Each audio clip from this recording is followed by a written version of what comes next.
The headline sounds explosive, and that is exactly why people cannot stop talking about it. Because on the surface, this looks like one more dramatic royal twist, one more title fight, one more palace shock. But the real issue is not whether someone walked into a room and physically peeled a royal label off Camilla overnight. The real issue is what this moment seems to confirm about power, belonging, and the future shape of the monarchy. Because when people say Camilla has lost her royal title, what they are really reacting to is something deeper and much harder to ignore.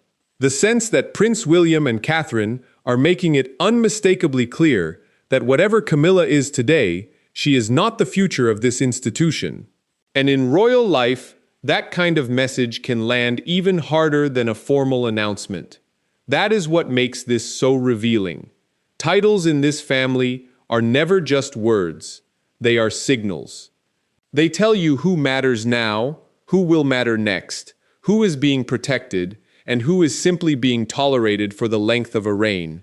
And once you look at it that way, this stops being a simple story about Camilla and starts looking like a quiet but brutal reminder of how monarchy really works. If you enjoy these deep royal breakdowns, make sure you stay with me all the way through, because this story gets much bigger once you move past the headline and look at what it actually says about William, Catherine, Camilla, Charles, and the future court already taking shape in plain sight. Here's the thing. Camilla's position has always been complicated, even when the palace tried to make it look settled. Yes, she is the queen. Yes, she stands beside the king. Yes, she has spent years doing the work, taking on engagements, appearing steady, appearing disciplined, and slowly trying to move from controversial figure to accepted royal fixture.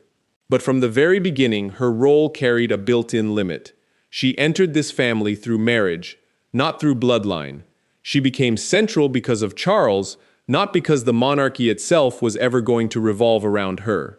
And that distinction matters more than almost anything else. Because in this family, bloodline is not just biology.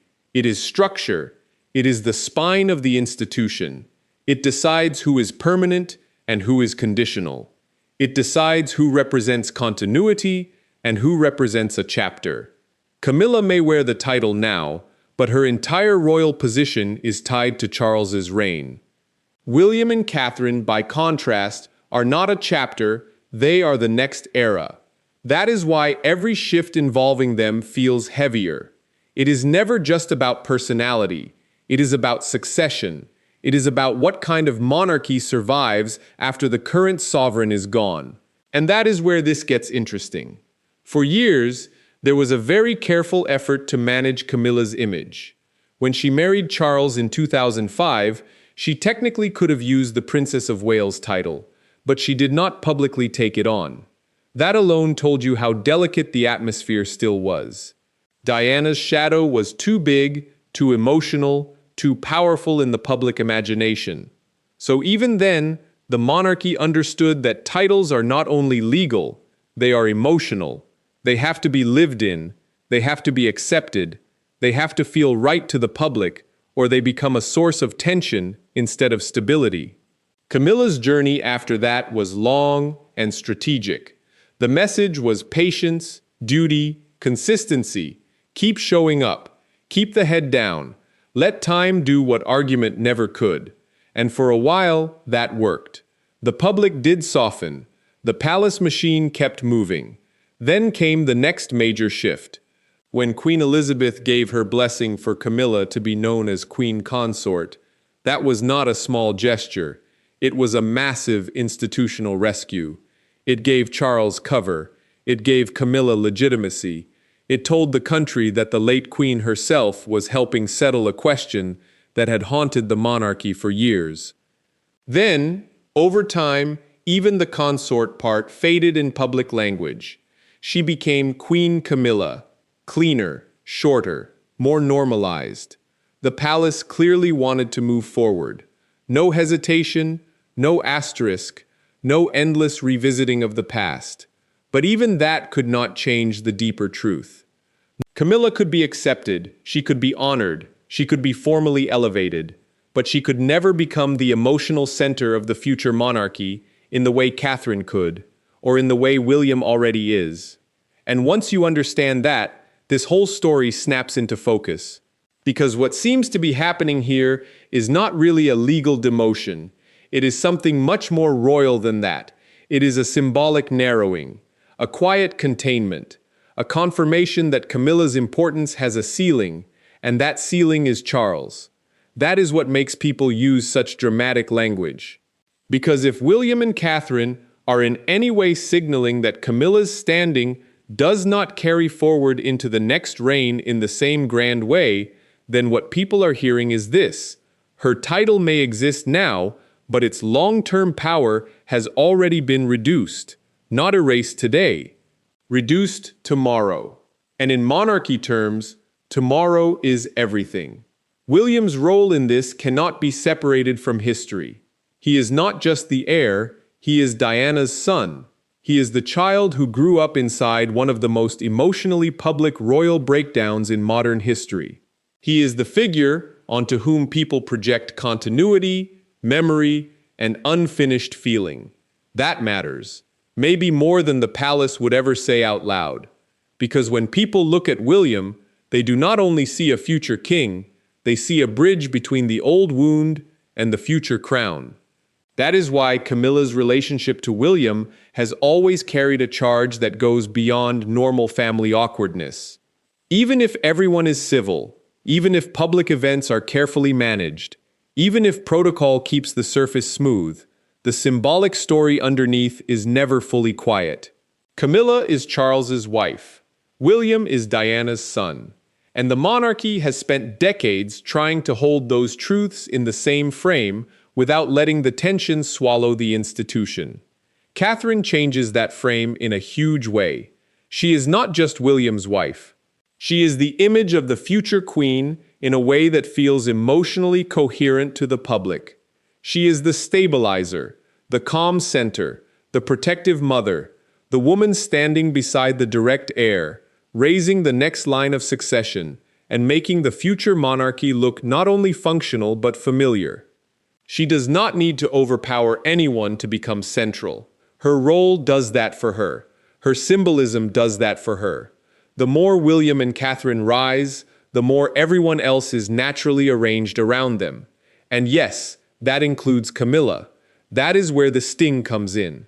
Because the palace can present unity all day long, but hierarchy has a way of revealing itself anyway.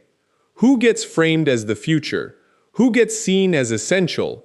Who looks like the institution would feel incomplete without them? And who looks important mainly because of the current sovereign? Those are not the same thing. They never were. So when viewers, royal watchers, and drama channels latch onto the phrase that Camilla has lost her title, what many of them are really reacting to is that difference between present rank and future relevance. Camilla may still be addressed with dignity. She may still carry full status while Charles reigns. But if William and Catherine are making clear, directly or indirectly, that the next court will revolve around the Wales family and not around Charles's wife, then the emotional reading is brutal. It means the institution has already started moving past her. And that is why this lands harder than it looks. Because Charles spent years, even decades, trying to secure Camilla's place, not only privately, but historically. Their story was controversial. Their path to public acceptance was difficult. Every title shift mattered. Every word choice mattered. Every public adjustment mattered. There was a long campaign, whether soft or official, to take Camilla from divisive figure to settled royal partner. So if the next generation now appears to be drawing an invisible line around that settlement, the message is sharp. It says, accepted, yes. Permanent at the center, no. That is not a technical insult. It is something colder. It is structural. And monarchy is often coldest when it is most polite. Let's go even deeper, because this is where the real royal logic starts to show.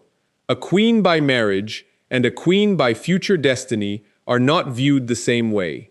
They may stand in similar rooms, they may receive similar bows, they may appear in similar ceremonial settings, but the story attached to each is wildly different.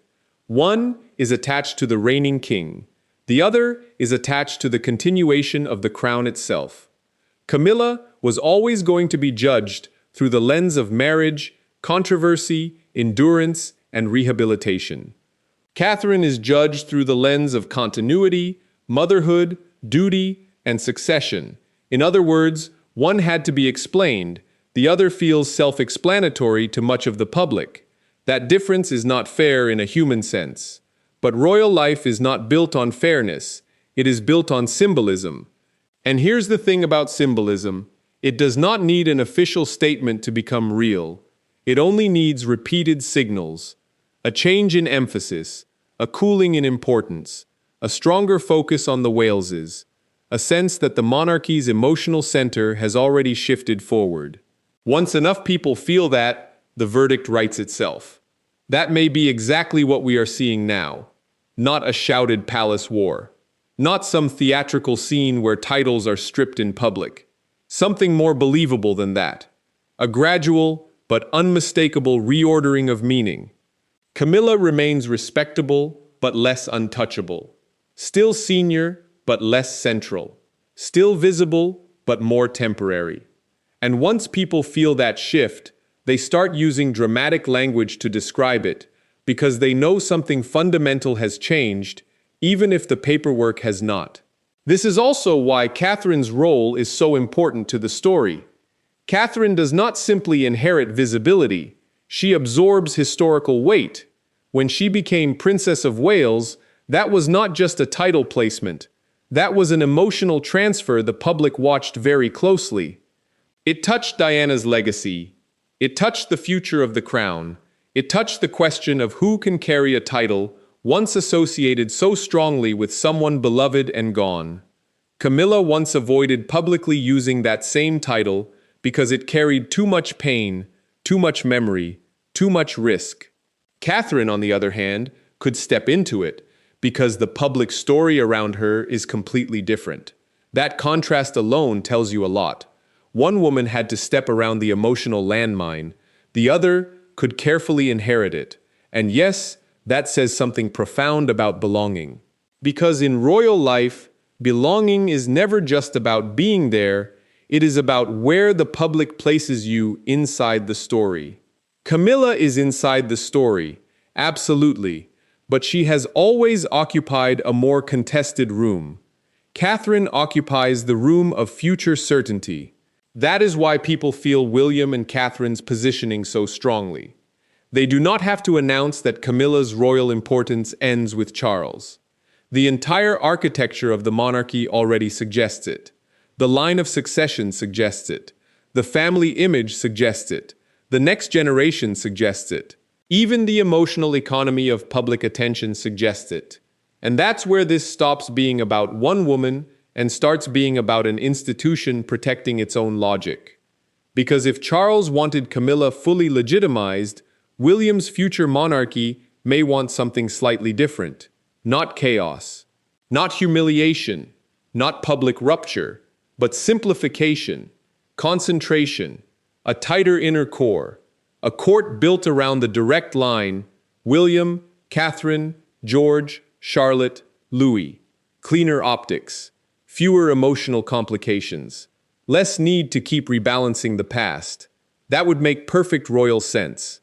It would also hurt, especially if you imagine what that means on a personal level for Charles. Because for him, Camilla is not a temporary appendage to a reign. She is the woman whose place he fought to secure. She is the person he spent years integrating into a system that did not always want to make that easy.